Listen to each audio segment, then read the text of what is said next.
الشیطان الرجیم بسم اللہ الرحمن الرحیم۔ گوشہ نشین معین کمالی گوشہ کمال کی چھٹی نشست کے ساتھ آپ کی خدمت میں حاضر ہے۔ آج کا ہمارا موضوع بجلی کا محکمہ ہوگا، جو کراچی میں کے الیکٹرک کے نام سے اور پورے پاکستان میں وابڈا کے نام سے عوام پر مظالم میں اضافہ کرتا چلا جا رہا ہے۔ اس کے ساتھ ساتھ قیمتیں بھی بجلی کی بڑھتی جا رہی ہیں۔ اتنی قیمتیں بڑھانے پر بھی اگر کوئی ادارہ لوگوں کو سہولتیں فراہم نہ کر سکے تو اسے ختم کر دینا ہی مناسب ہوگا۔ لوگ مطالبہ کر رہے ہیں کہ اسے حکومتی تحویل میں لے لیا جائے۔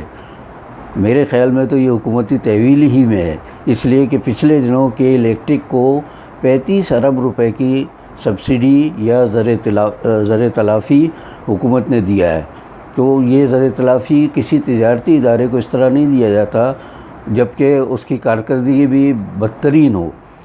حکومت کے جتنے شعبے ہیں ان میں بجلی کا محکمہ سب سے خراب کارکردگی کا مظاہرہ کر رہا ہے، اور اس کا تعلق براہ راست سارے عوام سے ہوتا ہے۔ اس لحاظ سے اگر اس کو دیکھا جائے تو اسے یکسر ختم کر دینے اور باہر کے کسی ملک کو ٹھیکہ دے دیں۔ لیکن اب کوئی کہہ سکتا ہے کہ ابراج کمپنی کے مالکان بھی تو دبئی میں بیٹھے ہوئے ہیں، پاکستان میں نہیں ہیں، تو یہ باہر کے لوگ نہیں ہیں۔ یہاں کے CEO نے آج کے دن یہ کہا ہے کہ ہم 2-3 سال میں تمام مسائل پر قابو پا لیں گے اور لوگوں کو کوئی تکلیف نہیں ہوگی۔ جو لوگ 78 سال میں کچھ نہ کر سکے وہ 2-3 سال کا اور وعدہ کریں تو اسے میں فریب، دھوکہ اور جھوٹ کے سوا کچھ نہیں کہوں گا۔ یہ عوام کو مسلسل دھوکہ دے رہے ہیں کہ الیکٹرک کا محکمہ جب سے قائم ہوا ہے کراچی کے لوگوں کو بہت زیادہ مشکلات کا سامنا ہے۔ ان کی تجارت تباہ ہو گئی ہے، ان کے صنعتی ادارے جو ہیں مسلسل بند ہو رہے ہیں۔ عوام کی اذیتوں کا تو خیر کسی کو کبھی خیال ہی نہیں آتا۔ اب اس کے خلاف مسلسل دھرنے اور احتجاج ہو رہے ہیں، جس میں جماعت اسلامی کے کراچی کے حافظ نعیم الرحمان پیش ہیں۔ لیکن دلچسپ بات یہ ہے کہ اس میں حکومت کے لوگ بھی شامل ہو گئے مظاہروں میں، یعنی وہی ظلم کریں اور وہی ثواب بھی لیں۔ تو ان کا شامل ہونا سراسر بددیانتی، بے ایمانی اور عوام کے ساتھ فریب کے مترادف ہے۔ میں ان لوگوں سے کہتا ہوں کہ ان کا علاج دھرنا نہیں ہے، یہ لاتوں کے بھوت ہیں۔ ان کو تو دفتروں سے گھسیٹ کر بڑے ایئر کنڈیشن دفتروں میں بڑے بیٹھے ہوئے ہیں اور ٹھاٹ باٹ کے ساتھ لاکھوں روپے تنخواہیں لے رہے ہیں۔ انہیں عوام سے کیا ہمدردی ہو سکتی ہے؟ آپ ان کے خلاف احتجاج کیجیے، یہ کہیں گے کرتے رہیں۔ وہی جو پچھلے دنوں میں کہہ چکا ہوں کہ انہوں نے آزادی دے رکھی ہے کہ اخبارات لکھتے رہیں، ٹی وی چینلز کچھ بھی کہتے رہیں، عوام دھرنا دیں، احتجاج کریں، ان کے خلاف نعرے لگائیں، لیکن یہ کہتے ہیں کہ ہم تو کرتے رہیں گے جو ہمیں کرنا ہے، اس لیے کہ ہم تو دولت کمانے کے لیے، لوٹنے کے لیے آئے ہیں۔ پاکستان میں ہم سب سے زیادہ سہولتیں محسوس کرتے ہیں، باہر کی دنیا میں ہم اس طرح کی حرکتیں کر ہی نہیں سکتے۔ عوام کو ذرا تکلیف ہو حکومتیں حرکتوں میں آ جاتی ہے، لیکن یہاں تو عوام کی تکالیف میں حکومتیں خود شریک ہوں، تو اس کے سوا کیا علاج ہے کہ ان کو ان کے دفتروں سے گھسیٹ کے باہر نکالا جائے، یا پھر انہیں پابند کیا جائے کہ آئیں وہ جن علاقوں میں لوڈ شیڈنگ کر رہے ہیں، کئی دن تک بجلی فراہم نہیں کرتے، وہاں ان کو پابند کریں کہ 1 ہفتے رہ کر دکھا دیں، پھر پتہ چل جائے گا ان کو کہ تکلیف کیا ہوتی ہے۔ انہیں تو پتہ بھی نہیں ہے نا کہ عوام کو تکلیف ہے یا نہیں ہے۔ حیدرآباد سے ایک ہیں خالد نور شیخ صاحب، انہوں نے کہا کہ جی آپ حیدرآباد کا جو ادارہ ہے بجلی کا ہیسکو کے نام سے، اس پر بھی کچھ کہیں۔ تو بھائی مجھے معلوم ہے کہ ہیسکو، لیسکو، پیسکو یہ نام رکھے ہوئے انہوں نے ہر شہر کے حساب سے، اور ہر جگہ عوام کو شدید اذیت میں مبتلا کیا ہوا ہے، اور ان کا علاج کرنے والا جو بھی ہو سکتا ہے۔ اب آپ ذرا ملاحظہ فرمائیے کہ کراچی میں 1986 میں بجلی کا نظام اس زمانے KEC کے ہاتھ میں تھا، اس کو دیا وابڈا کے حوالے کر دیا۔ وابڈا کے پاس آتے ہی ہمارا تاثر یہ تھا، ہم اخباری دنیا میں تھے کہ اب KEC کا نظام تباہ ہو جائے گا، اس لیے کہ مجھے یاد ہے کہ KEC میں بجلی کی بندش تو بہت دور کی بات ہے، فلکچویشن جسے کہتے ہیں، اتار چڑھاؤ، وہ بھی کبھی ہم نے نہیں دیکھا، اور بجلی غائب تو ہوتی ہی نہیں تھی سرے سے۔ لیکن جیسے ہی وابڈا کے حوالے کیا، تھوڑے دنوں میں وابڈا نے جو مغربی پاکستان کا جو حشر کیا تھا باقی پاکستان کا، وہ کراچی کا بھی کر دیا، اور اس سے دلچسپ بات یہ ہے کہ بار بار کبھی فوجیوں کو لاتے رہے کہ یہ کنٹرول کر لیں گے، سول انتظامیہ کے لوگ تو بے ایمان ہوتے ہیں، بددیانت ہوتے ہیں، بدعنوان ہوتے ہیں، ہم اس کو ٹھیک کریں گے۔ انہوں نے ٹھیک ایسا کیا کہ جنرل پرویز مشرف کا زمانہ مجھے یاد ہے کہ میں خود شریک تھا اس میں، کہ گھر میں روئی کی بتیاں بنا کے ہم نے اس کے اندر تیل میں ڈبو کے روشنی کی ہے۔ کئی گھنٹوں تک، کئی دنوں تک بجلی جاتی تھی، اور شدید بچوں کو سنبھالنا مشکل ہوتا تھا، گرمی کے مارے برا حال، اندھیرے میں بالکل جیسے جنوں کا مسکن ہے جس میں ہم رہ رہے ہوں۔ تو یہ ساری سہولتیں چھین کر ہم سے اور ہمیں جو تکالیف میں مبتلا کیا، اور اس پر پھر قیمتیں بڑھاتے چلے گئے۔ مجھے یاد ہے 1976 میں کرنگی سے کرائے کے مکان میں خداداد کالونی منتقل ہوا تھا۔ وہاں مالک مکان اور میرے درمیان بجلی کے بل کی جو تقسیم ہوتی تھی 25 روپے مہینہ میں دیتا تھا، اور 25 روپے مالک مکان دیتے تھے، تو سمجھ لیں کہ 50 روپے کا بل آتا تھا۔ یہ 1976 کی بات ہے، اور بجلی میں کبھی کوئی فلکچویشن نہیں، کچھ کمی بیشی نہیں، برقیاتی جو ہمارے سامان تھا، آلات تھے، وہ خراب نہیں ہوتے تھے۔ پھر واپڈا کے حوالے کیا تو جو حشر ہوا وہ میں آپ کو بتا چکا ہوں۔ تو اس طرح بجلی کا جو محکمہ ہے اس کو تو یا تو بالکل ختم کریں، جیسے ہم ایک بار کہہ چکے ہیں کہ اگر ملک میں ظلم، بدماشی اگر ختم کرنی ہے تو پولیس کا محکمہ ختم کر دیں، آدھے جرائم از خود ختم ہو جائیں گے، اس لیے کہ اس کی سرپرستی میں ہوتا ہے سارا کام۔ تو بجلی کے جو بڑے بڑے ابراج کمپنیوں اور اس سے پہلے کی کمپنیاں جو آئی ہیں پاکستان میں، یہ ہماری خدمت کے لیے نہیں آئی ہیں، یہ ہمیں لوٹنے کے لیے آئی ہیں۔ اس لیے ان کو یا تو ٹھیک کرنے کی کوئی صلاحیت ہو۔ ابھی گزشتہ روز وزیر اعظم پاکستان اور فوجی قیادت نے شریک ہو کر یہ کہا کہ جناب پچھلی حکومتوں نے جو بجلی تیل سے پیدا کرنے کا سلسلہ شروع کیا تھا اس کی وجہ سے مہنگی بھی ہوئی اور لوڈ شیڈنگ بھی ہوئی۔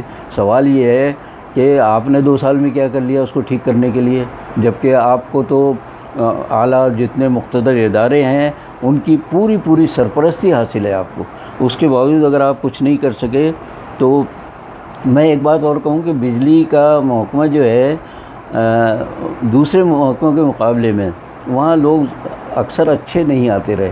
ایک مثال دیتا ہوں میں آپ کو کہ سوئی گیس کا جو محکمہ تھا وہ مثالی تھا۔ بجلی والے اگر بند گھروں کی بھی بل بھیجتے تھے، اور ہم جا کے کہتے تھے بھائی گھر بند ہے آپ بل کیسے بھیج رہے ہیں، کہتے ہیں اچھا آپ سوئی گیس کا وہ بل لا کے دکھا دیجئے۔ یعنی سوئی گیس والوں پر انہیں یہ اعتماد تھا کہ ان کا بل صحیح ہوگا، تو اس میں اگر لکھا ہوتا تھا یا 0 میٹر دکھاتا تھا کہ ہاں گھر بند تھا تو بجلی والے مان لیتے تھے، خود کچھ نہیں کرتے تھے۔ ایک بار لائنز ایریا میں جب میں رہتا تھا تو بغیر میٹر دیکھے ہوئے بل آتے رہے۔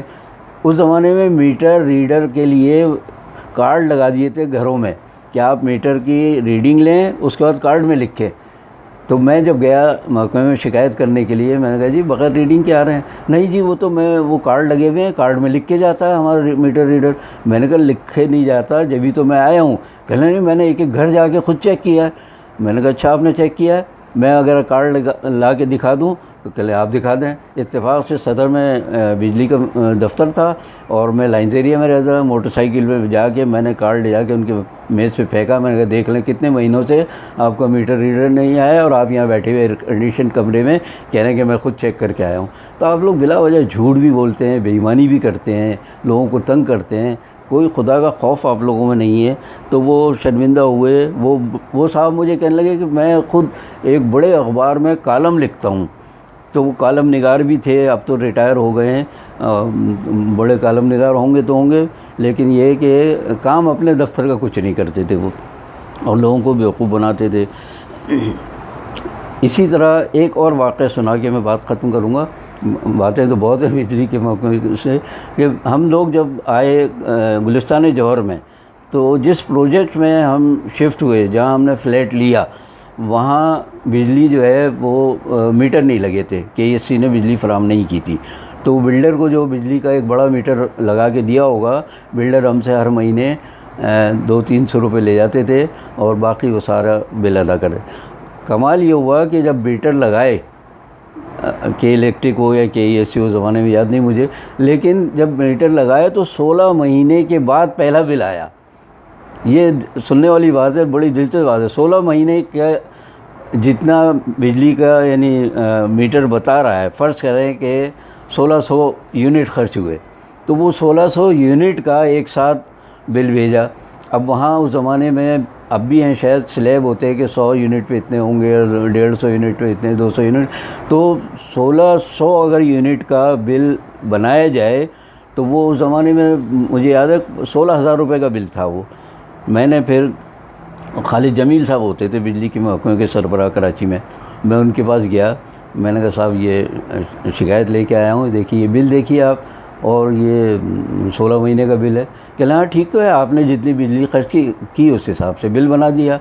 میں نے کہا آپ جس ایئر کنڈیشن کمرے میں بیٹھے ہیں اور جس طرح کرسی پہ جھولتے ہوئے آپ یہ فرما رہے ہیں، پتہ نہیں میں اگر یہاں ہوتا تو شاید میں بھی ایسا ہی کچھ کہتا، تو ذرا شرمندہ ہوگا۔ آئیے بیٹھیے، آپ کیا کہہ رہے ہیں؟ میں نے کہا 16 مہینے کے ہر مہینے کا اگر بل میٹر ریڈنگ ہوتی، ہر مہینے کا فرض کریں 100 یونٹ ہوتا، تو 100 یونٹ کا خرچہ کتنا ہوتا ہے؟ اب آپ 16 مہینوں پہ اس کو ضرب دے لیں تو بہت کم بل ہو جائے گا یہ۔ تو ان کی سمجھ میں آیا، حالانکہ اتنی بڑی پوسٹ پہ بیٹھے ہوئے تھے، تو یا تو ان کی سمجھ میں نہیں آ رہا تھا یا مجھے دھوکہ دینا چاہ رہے تھے۔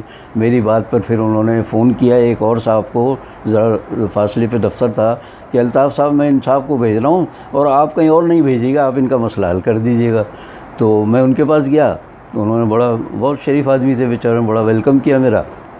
پھر اس کے بعد میں نے ان کو ساری پوزیشن بتائی کہ ہاں بالکل صحیح کہہ رہے ہیں آپ ایسا کریں کہ کل اپنے ڈرائیور کو بھیج کے اور میں بل ٹھیک کرا دوں گا، تو کریکٹڈ بل آپ کل ڈرائیور سے منگوا لیجیے گا۔ مجھے ہنسی آ گئی، میں نے کہا دل میں سوچا کہ اتنا غریب آدمی ہوں میں، ڈرائیور اور گاڑی کا تو میں تصور بھی نہیں کر سکتا۔ تو میں نے ان سے کہا کہ صاحب ایسا ہے کہ میں صدر آتا رہتا ہوں، کل آؤں گا کام سے تو آ جاؤں گا، آپ سے ملاقات بھی ہو جائے گی، اچھی گفتگو رہی ہے میری آپ سے، تو خوشی ہو کہ نہیں تو یہ بہت اچھی بات ہوگی۔ تو میں دوسرے دن گیا تو آپ یقین کریں کہ 16,000 والا بل وہ 5,000 روپے کا تھا۔ ٹھیک جب انہوں نے کیا تو 16 مہینوں پہ تقسیم کیا انہوں نے، تو وہ کل بل 5,000 کا تھا۔ اب یہ بتانا چاہتا ہوں کہ میں نے تو جا کے ٹھیک کرا لیا۔ جس پروجیکٹ میں رہتا تھا اس میں 96 یعنی 96 فلیٹ تھے، انہوں سے شاید ہی کوئی دوسرا گیا ہو اس طرح ٹھیک کرانے، اور کتنا لوٹا ہوگا انہوں نے، وہ سارے بل انہوں نے وصول کیے ہوں گے۔ میں نے ٹھیک کرا کے پھر اس کے بعد بل جمع کرایا تو 5,000 کا بل، تو 11,000 روپے کا مجھے فائدہ ہوا وہاں جانے سے، اور شاید آئندہ وہ نہ کرتے، ایسی حرکت نہ کی ہوگی انہوں نے۔ اور اس لیے آج کے لیے اتنا ہی، انشاءاللہ اس موضوع پر اور بھی گفتگو رکھوں گا۔ اس کے بعد سوئی گیس والے بھی ہیں، ٹیلی فون والوں نے جو میرے ساتھ سلوک کیا اس کا بھی کبھی ذکر کروں گا۔ تو یہ پہلے بتا چکا ہوں کہ میرے حوالے سے گفتگو ضرور رہی، لیکن محکموں کی بدعنوانی، ناقص کارکردگی یہ سامنے لانا چاہتا ہوں میں اپنے حوالے سے۔ ظاہر ہے میرے تجربات ہیں، دوسرے لوگوں کو اگر جیسے خالد نے کہا تھا تو دوسرے لوگ بھی اگر کہیں گے تو میں ان کا بھی ذکر کرتا رہوں گا انشاءاللہ۔ آج کے لیے اتنا ہی، باقی بشر سے زندگی باقی۔